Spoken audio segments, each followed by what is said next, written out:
राजनीति विज्ञान के आज की क्लास में हम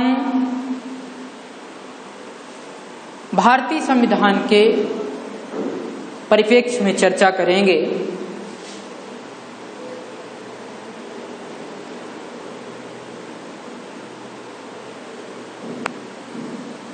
सबसे पहले 18वीं शताब्दी के आसपास से ही लिखित संविधानों के उदाहरण मिलने लगे थे और अमेरिका में सबसे पहले अमेरिका ने संभवतः अपना पहला लिखित संविधान 1778 ईस्वी में बनाया।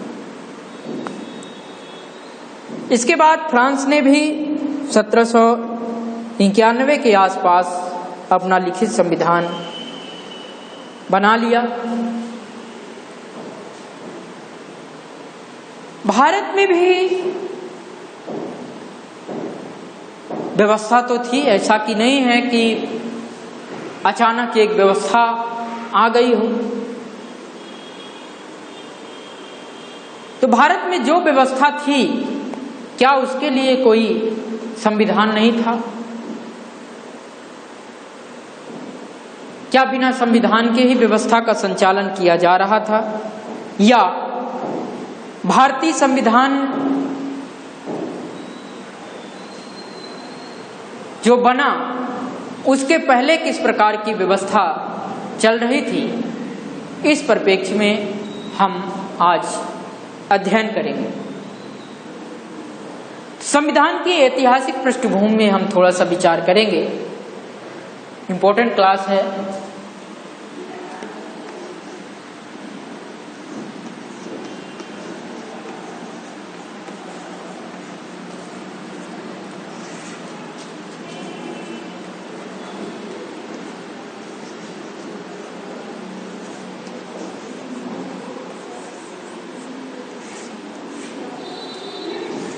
संविधान की ऐतिहासिक पृष्ठभूमि की हम आज चर्चा करते हैं।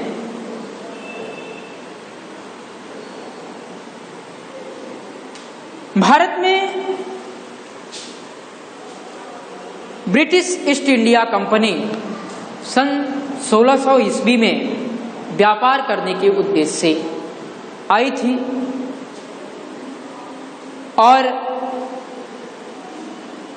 महारानी एलिजाबेथ प्रथम द्वारा उसे भारत में व्यापार करने के बहुत सारे अधिकार प्राप्त थे। जो ये अधिकार प्राप्त थे वो कंपनी के व्यापारिक अधिकार थे और वह व्यापारिक कार्यों को ही इसके अंतर्गत संचालित कर रहे थे। लेकिन भारतीय इतिहास में सन 1764 में बक्सर की लड़ाई में मुगल बादशाह शाह आलम द्वितीय द्वारा कंपनी को दीवानी अधिकार प्रदान कर दिए गए।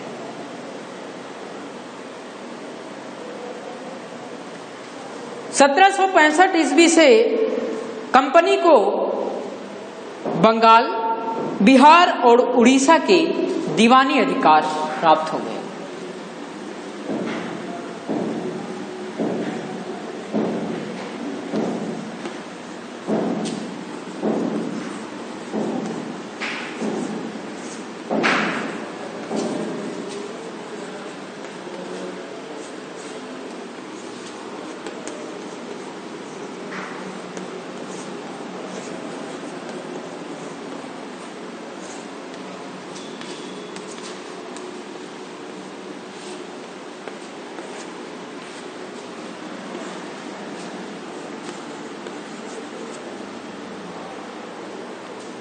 सोलह सौ में ईस्ट इंडिया कंपनी आई।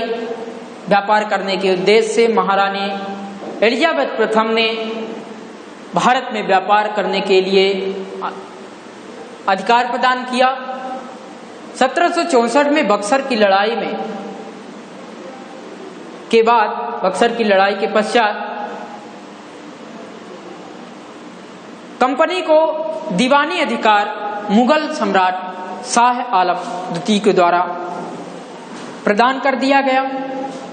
इस दीवानी अधिकार के अंतर्गत कंपनी को राजस्व के और दीवानी न्याय के अधिकार मिल गए।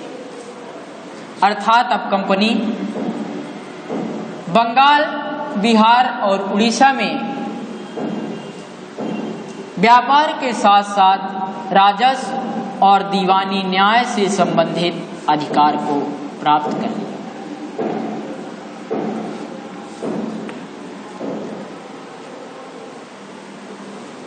जब इस प्रकार के अधिकार प्राप्त होते गए तो कंपनी की शक्ति असीमित होती गई, और जब कंपनी की शक्ति असीमित होती गई तो एक समय ऐसा आया कि भारत की जनता को इस सीमा का, अर्थात जो उसका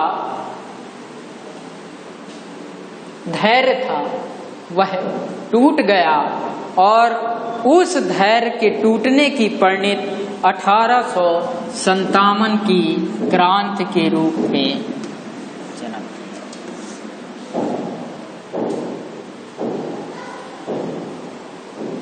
1857 की जब क्रांति हुई, उसके पश्चात 1858 में महारानी ने कंपनी से सीधे अधिकार ब्रिटिश शासन को ले लिया, अर्थात क्राउन का शासन काल आ गया। और यह क्राउन का शासन काल 1858 से लेके देश के स्वतंत्र होने तक 1947 तक चला। स्वतंत्रता मिलने के बाद भारत में संविधान की आवश्यकता महसूस की गई। संविधान के गठन के लिए सबसे पहले भारत में एम.एन. रॉय महोदय ने सन 1934 में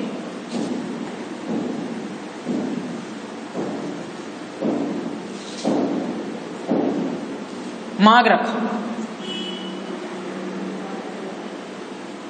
एम.एन. रॉय द्वारा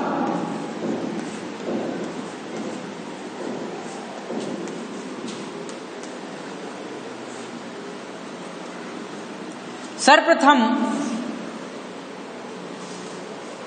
संविधान सभा का गठन करने के लिए सुझाव दिया गया, और 1935 या 36 में कांग्रेस ने भी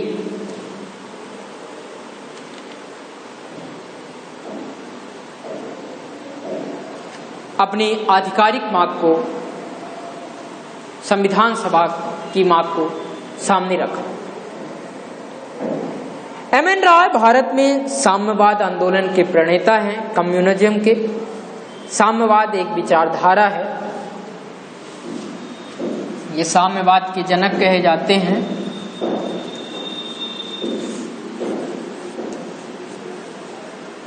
भारत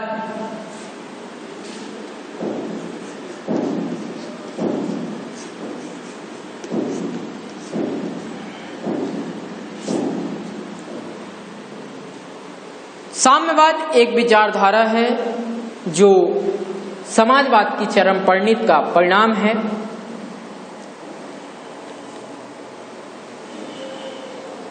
और 1946 में इनके सुझाव पर अमल किया गया, और 26 जनवरी 1950 को भारत का संविधान बनकर तैयार हो गया। इस बीच में 1765 से लेके और 1947 तक भारत की राजनीतिक व्यवस्था में किस प्रकार के परिवर्तन आए, उसको हम समझने का थोड़ा सा प्रयास करते हैं।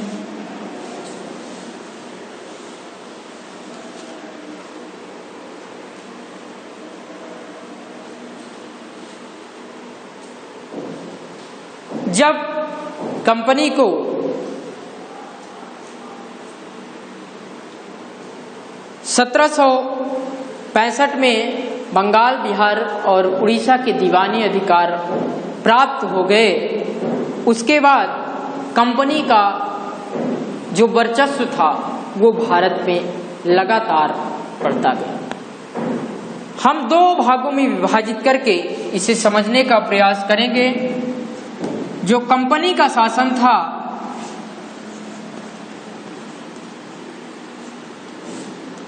वो 1773 से 1858 तक,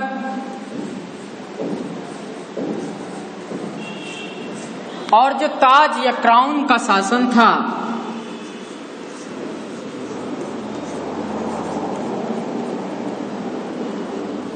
वो सन 1858 से 1947 तक रहा।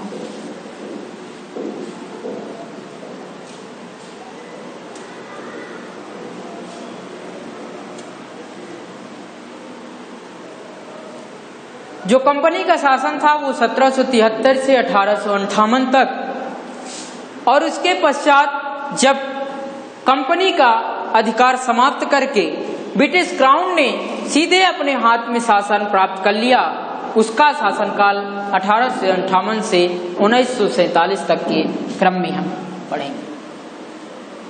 1773 में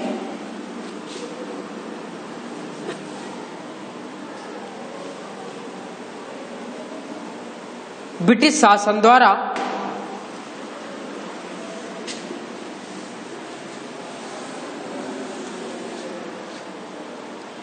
रेगुलेटिंग एक्ट पारित किया गया।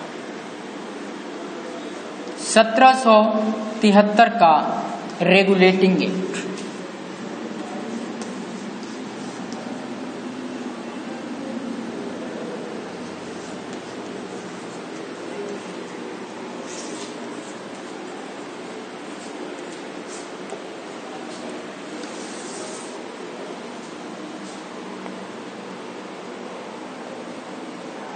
इस रेगुलेटिंग एक्ट के तहत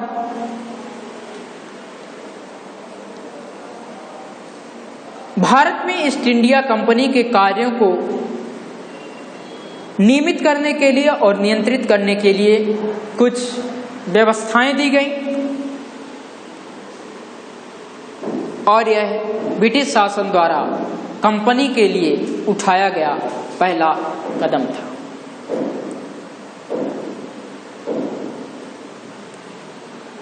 इस रेगुलेटिंग एक्ट का भारतीय संविधान में किस प्रकार से आधार मिला,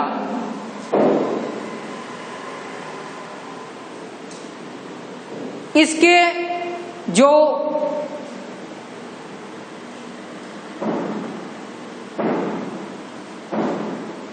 प्रावधान थे वो किस प्रकार से भारतीय संविधान के अंग बने, उसके विकास की हम जानकारी यहां प्राप्त कर रहे हैं। 1973 की रेगुलेटिंग एक्ट जब बना तो इसमें इस समय भारत में 3 प्रेसिडेंसी कार्य कर रही थी। बंगाल,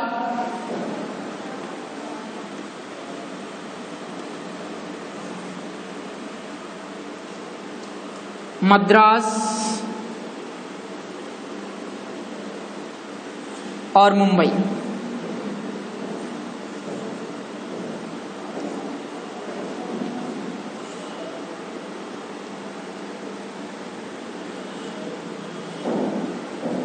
भारत में 3 प्रेसिडेंसियां काम कर रही थी। बंगाल मद्रास और मुंबई,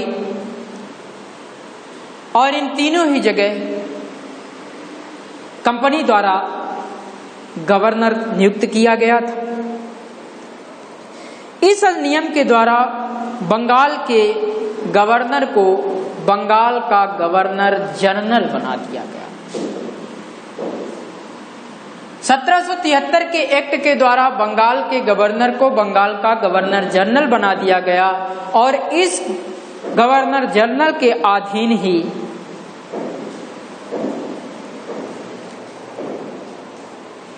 इन दोनों प्रेसिडेंसियों की गवर्नर को रखा।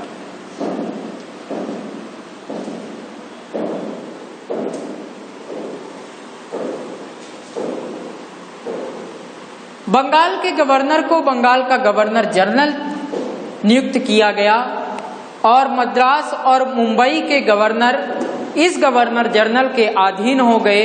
साथ ही गवर्नर जनरल के लिए 4 सदस्यीय एक कार्यकारी समिति का कार्यकारी परिषद का गठन भी किया गया और इस प्रकार से भारत में बंगाल का प्रथम गवर्नर जनरल होने का श्रेय वारेन हेस्टिंग्स को जाता है।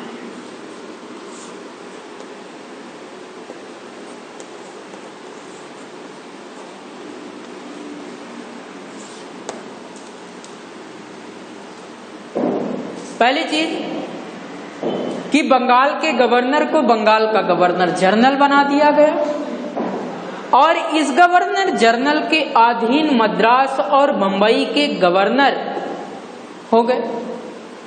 साथ ही बंगाल के गवर्नर की सहायता के लिए इस 4 सदस्यीय कार्यकारी परिषद का गठन किया गया। साथ ही इसी एक्ट के तहत, इसी अधिनियम के तहत सन 1774 में कलकत्ता में एक न्यायालय की स्थापना की गई। 1774 में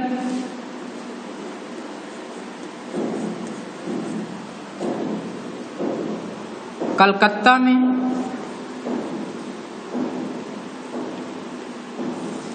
एक उच्चतम न्यायालय की, सुप्रीम कोर्ट की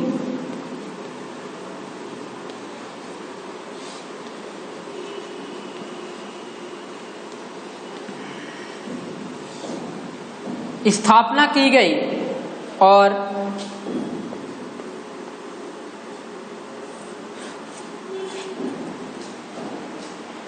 एक मुख्य न्यायाधीश और 2 अन्य न्यायाधीशों की व्यवस्था की गई। सर एलिजाह इम्पे इसके मुख्य न्यायाधीश थे। पूछा जा चुका है परीक्षा में।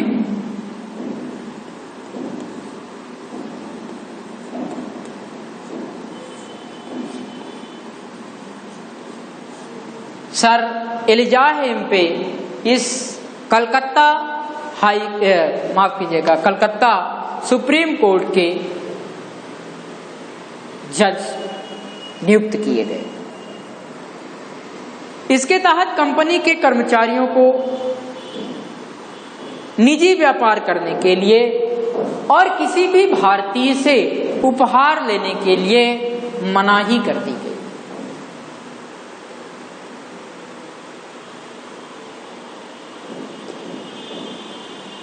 1773 के रेगुलेटिंग एक्ट की एक और विशेषता है कि इस अधिनियम के द्वारा ब्रिटिश सरकार का कोर्ट ऑफ डायरेक्टर, जो कंपनी की गवर्निंग बॉडी थी, उसकी स्थापना की गई, जिससे इसका नियंत्रण अर्थात कंपनी पर नियंत्रण ब्रिटिश सरकार का और भी तेज हो गया। ये जो गवर्निंग बॉडी थी, ये राजस्व, भारतीय सैन्य मामलों और भारतीय नागरिकों से संबंधित विभिन्न प्रकार की सूचनाओं को एकत्रित करती थी। अर्थात इस कोर्ट ऑफ डायरेक्टर्स को राजस्व की, भारतीय नागरिकों की और उनकी सैन्य मामलों की जानकारी ब्रिटिश शासन को देना आवश्यक हो गया। यहां से कंपनी ने अपनी शक्ति को बढ़ाना शुरू कर दिया।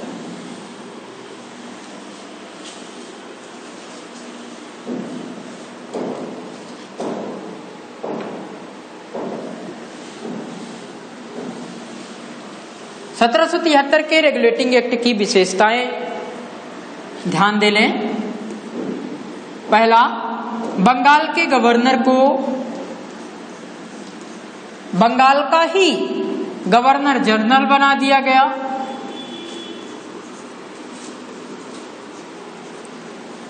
और साथ ही बंगाल के गवर्नर जनरल के अधीन वो दोनों जो प्रेसिडेंसियां थी, मद्रास और बंबई, इसके अधीन कर दिया गया। और गवर्नर जनरल की सहायता के लिए एक 4 सदस्यीय कार्यकारी परिषद का गठन किया गया। दूसरी विशेषता ये थी कि 1773 के रेगुलेटिंग एक्ट के तहत ही 1774 में कलकत्ता में एक सुप्रीम कोर्ट की व्यवस्था की गई। 1+2, एक मुख्य न्यायाधीश 2 अन्य न्यायाधीशों के साथ कलकत्ता में एक सुप्रीम कोर्ट की व्यवस्था की गई, जिसके मुख्य न्यायाधीश इल्जाहिम पे थे। तीसरी विशेषता ये थी कि 1773 के रेगुलेटिंग एक्ट के तहत ही कंपनी के किसी भी अधिकारी को निजी व्यापार करने पर रोक लगा दी गई और साथ ही वह किसी भी भारतीय से भेंट लेने के लिए वर्जित कर दिया गया। उपहार, रिश्वत या उपहार जो भी अब कहें, उसके लिए मतलब कोई भी ब्रिटिश अधिकारी ना तो निजी व्यापार कर सकता था, निजी व्यापार पर, और साथ ही भारतीयों से उपहार व रिश्वत लेने पर रोक लगा दिया। चौथी प्रमुख विशेषता ये थी कि इस अधिनियम के द्वारा ही ब्रिटिश सरकार ने कोर्ट ऑफ डायरेक्टर्स का गठन किया, जो कंपनी का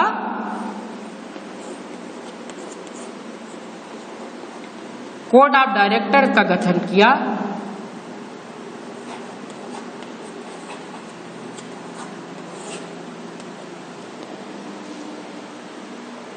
जो कंपनी की गवर्निंग बॉडी होती थी। और इस गवर्निंग बॉडी को ब्रिटिश सरकार को भारतीय राजस्व की,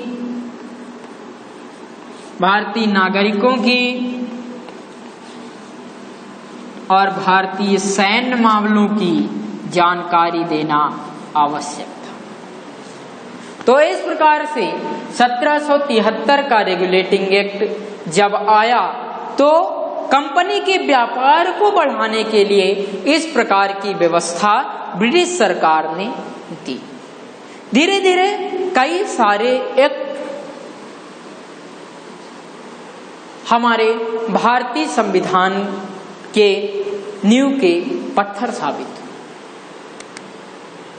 1773 का रेगुलेटिंग एक्ट के बाद क्विट इंडिया एक्ट 1784 का क्विट इंडिया एक्ट आया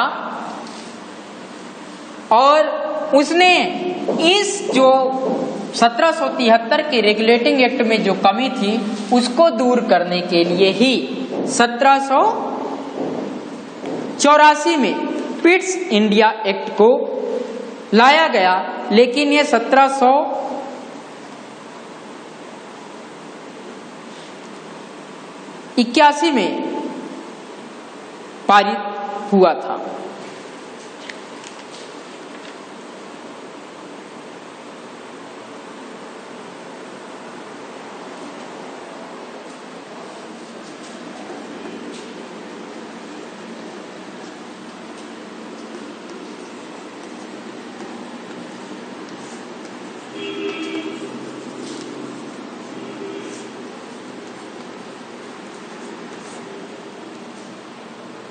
पिट्स इंडिया एक्ट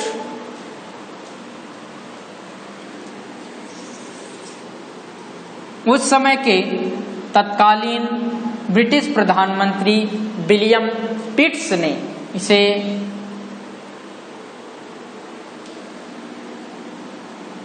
मान्यता प्रदान की थी। इसलिए 1784 के एक्ट को हम पिट्स इंडिया एक्ट के नाम से जानते हैं। इसे सेटलमेंट्स का एक्ट भी कहा जाता है, एक्ट ऑफ सेटलमेंट्स। इस कंपनी में माफ कीजिएगा, इसने कंपनी के कार्यों में और विस्तार करने की कोशिश की। इसकी प्रमुख विशेषताओं में 1773 के एक्ट के अंतर्गत कंपनी के राजनीतिक और व्यापारिक कार्य चूंकि अलग अलग नहीं थे, इसलिए 1784 के एक्ट में ऐसी व्यवस्था की गई कि कंपनी के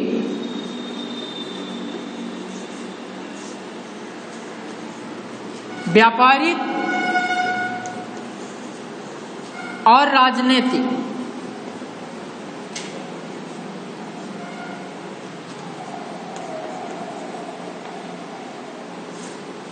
कंपनी के व्यापारिक व राजनीतिक मामलों को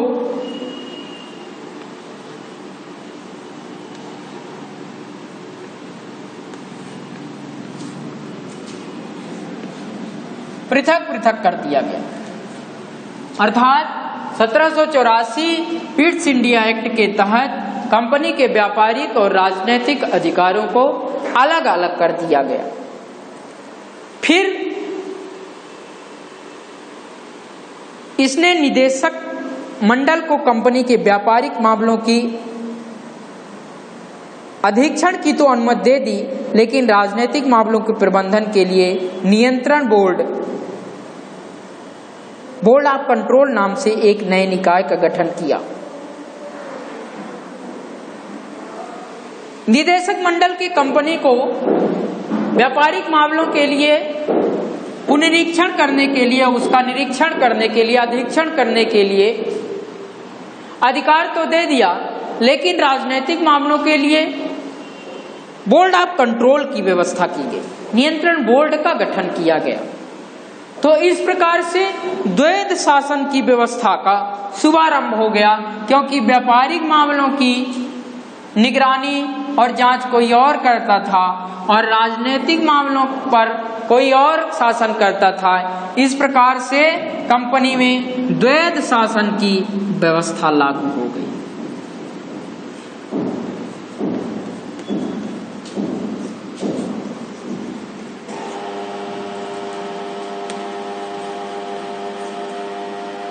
इसके साथ ही नियंत्रण बोर्ड को वो सभी शक्तियां प्रदान की गई कि वह ब्रिटिश नियंत्रित भारत में सभी नागरिकों, सैन्य, सरकार का व राजस्व की गतिविधियों का अधीक्षण व नियंत्रण करे। नियंत्रण बोर्ड को, जो कि राजनीतिक मामलों से संबंधित जानकारी रखता था, तो नियंत्रण बोर्ड का काम ही हो गया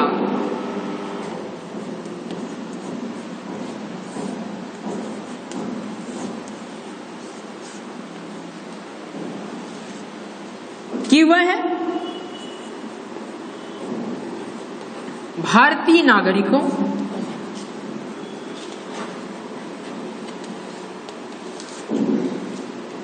उनकी सैन्य शक्तियों,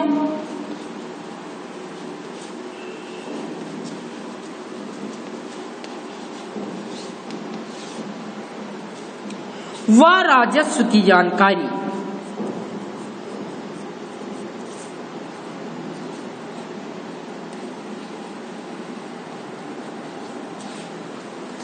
नियंत्रण बोर्ड, जिसे बोर्ड ऑफ कंट्रोल कहते हैं, उसके पास होती रही। इस प्रकार से यह नियम दो कारणों से महत्वपूर्ण है। पहला ये कि कंपनी ने भारत में, जहां भारत कंपनी के अधीन था, वहां पहली बार ब्रिटिश आधिपत्य का क्षेत्र हो गया।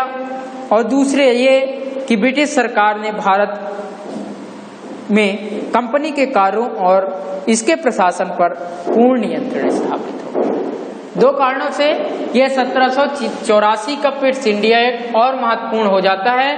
पहला ये कि इसने जहां जहां ब्रिटिश ईस्ट इंडिया कंपनी थी, उस क्षेत्र को अब, चूंकि व्यापारिक कार्यों का अधीक्षण कोई और कर रहा था, इसलिए उस क्षेत्र को, जहां जहां ब्रिटिश ईस्ट इंडिया कंपनी थी, उस क्षेत्र को ब्रिटिश क्षेत्र कहा जाने लगा, ब्रिटिश आधिपत्य का क्षेत्र। और दूसरा कारण और दूसरा प्रमुख बात यह थी कि ब्रिटिश सरकार को भारत में कंपनी के कार्यों और इसके प्रशासन पर पूर्ण नियंत्रण स्थापित हो गया, क्योंकि नियंत्रण बोर्ड जो था वो भारतीय नागरिकों से संबंधित और उनकी सैन्य शक्ति व राजस्व से संबंधित जानकारी को प्राप्त किया। तो इस प्रकार से 1773 और 1784 के एक्ट को हमने भारतीय संविधान के परिप्रेक्ष्य में जाना कि कंपनी का शासन जब था तो किस प्रकार के परिवर्तन होते गए। अगली की कक्षाओं में हम 1833 का चार्टर एक्ट, 1853 के चार्टर एक्ट को पढ़ेंगे और 1853 के चार्टर एक्ट के बाद हम सीधे 1858 से लेकर 1947 तक जो ताज का शासन था उसका अध्ययन करेंगे। आशा है कि आप सभी इन एक्ट्स के विशेषताओं को अपने कॉपी में नोट कर रहे होंगे और जहाँ भी समस्या हो कमेंट बॉक्स पर जरूर समस्याओं को पूछें।